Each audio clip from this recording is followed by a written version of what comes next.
عالمی طاقتیں اپنے کھیل فلسطین میں دوستو شروع کر چکی ہیں۔ مسلم دنیا کے صحافی عمران خان کو پکار رہے ہیں کہ فلسطین کے لیے ویسی آواز نہیں اٹھائی جا رہی جیسے اٹھائی جاتی تھی۔ پہلے مسلم دنیا جیسی اب آواز نہیں اٹھ رہی، اب اسرائیل کو ہی الٹا مظلوم بنا کر پیش کیا جا رہا ہے۔ کن کن صحافیوں نے عمران خان کے لیے پاکستانی اسٹیبلشمنٹ سے درخواست کر دی ہے، آپ کے سامنے رکھتے ہیں۔ 7 امریکی صحافی نے اشارہ کیا ہے کہ امریکہ اسرائیلی اسلحے کے لیے پاکستان کی طرف دیکھ رہا ہے۔ یہ کیا مسئلہ شروع ہو گیا ہے، اس پر بھی بات کریں گے۔ سب سے پہلے دوستو، سعودی صحافی سمیع حامدی نے ٹویٹ کی کہ آرمی چیف کو ایک دن کے لیے عمران خان کو رہا کرنا چاہیے تاکہ وہ ایک سپیچ دیں، اسرائیل کو پیغام دیں، دنیا کو پیغام دیں، جو پاکستان اور مسلم امہ کے سینٹیمنٹس ہیں ان کو وہ ریفلیکٹ کریں۔ یعنی کہ پاکستان میں ایسا کوئی بھی لیڈر ابھی موجود نہیں بلکہ دنیا میں جو اسرائیل کو للکار سکے صرف عمران خان تھے۔ ان کو بھی انہوں نے جیل میں بند کر رکھا ہوا ہے۔ سعودی صحافی کہتے ہیں کہ اس وقت ہم سب کے پاس اردوغان ہیں جو دونوں فریقین سے تحمل کی بات کر رہے ہیں، اور دوسری جانب سعودی پرنس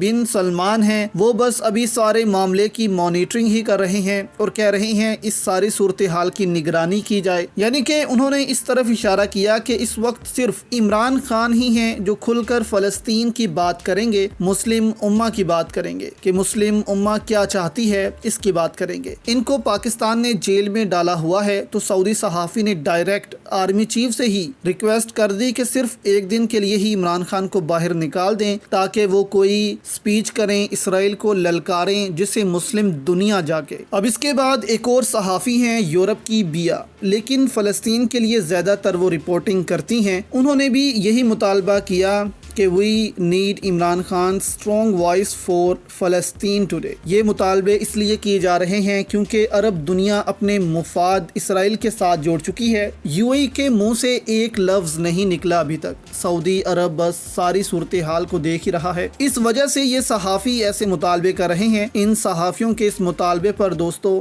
ایک لائک تو بنتا ہے۔ اب اس ٹویٹ کے بعد بیا پھر ایک ٹویٹ کرتی ہیں کہ مجھے رونا آ رہا ہے جو کمنٹس میری پچھلی پوسٹ پر آئے ہیں، جو میسیو رسپانس اس ٹویٹ پر دیا ہے پاکستانیوں نے۔ آپ لوگ ہمیشہ فلسطین کو سپورٹ کرتے ہیں، آپ کا شکریہ۔ تو یہ سچویشن بنی ہوئی ہے دوستو اس وقت کہ ہر مسئلے میں صرف پاکستانی ہی عمران خان کی طرف نہیں دیکھتے، اب پوری مسلم امہ عمران خان کی طرف دیکھتی ہے۔ دوسری جانب عادل راجہ نے بھی خدشہ ظاہر کیا کہ ایک صارف کے ٹویٹ پر انہوں نے جواب دیا۔ صارف نے اسرائیلی کمانڈر کی تصویر لگائی تھی جس کو حماس نے پکڑ لیا تھا۔ اب اس پر عادل راجہ نے کہا کہ یہ سب ایک پلان لگ رہا ہے، عرب کنگڈم اور ان کی جانب سے جو چاہتے ہیں سعودی عرب پاکستان سب اسرائیل کو تسلیم کر لیں، اور اس لڑائی کو رکوانے کے لیے پھر یہ ممالک اسرائیل کو تسلیم بھی کریں گے، اس کے قبضے کو بھی مانیں گے کہ اس نے جو قبضہ کیا ہے وہ ٹھیک کیا ہے۔ تو اس کو عادل راجہ نے ایک پلان کہا کہ ممکن ہے ایسا بھی ہو، لیکن ابھی تک ایسی کوئی رپورٹ نہیں ہے۔ اگر ایسا ہوا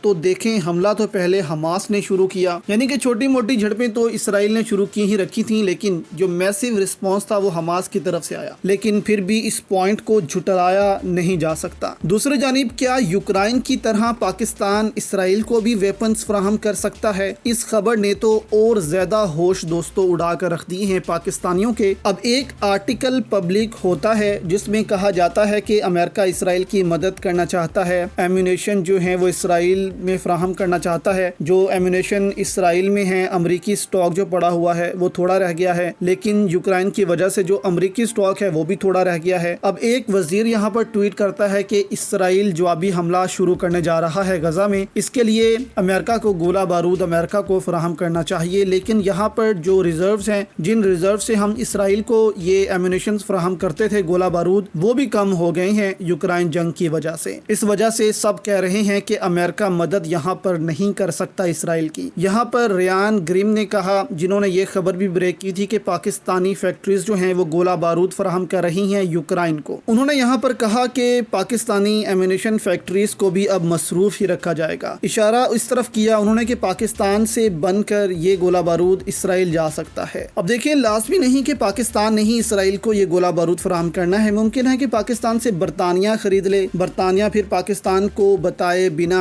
یہ جو ویپنز ہیں وہ اسرائیل بھیجتا رہے۔ تو یہ دوستو سچویشن بنی ہوئی ہے یوکرائن کی وجہ سے۔ کہا جاتا جاتا ہے کہ پاکستان برطانیہ کو ہی دیتا ہے یہ گولہ بارود اور برطانیہ پھر یوکرائن بھیجتا ہے، تو یہاں سوال اٹھ رہے ہیں کہ کیا برطانیہ پاکستانی گولہ بارود اسرائیل بھی بھیج سکتا ہے؟ تو اگر ایسا ہوتا ہے تو یہ بہت ہی شرمندگی کی بات ہوگی پاکستانیوں کے لیے مسلم دنیا میں۔ آپ اس پر کیا کہتے ہیں؟ نیچے کامنٹس میں دوستو اپنی رائے ضرور دیجیے گا۔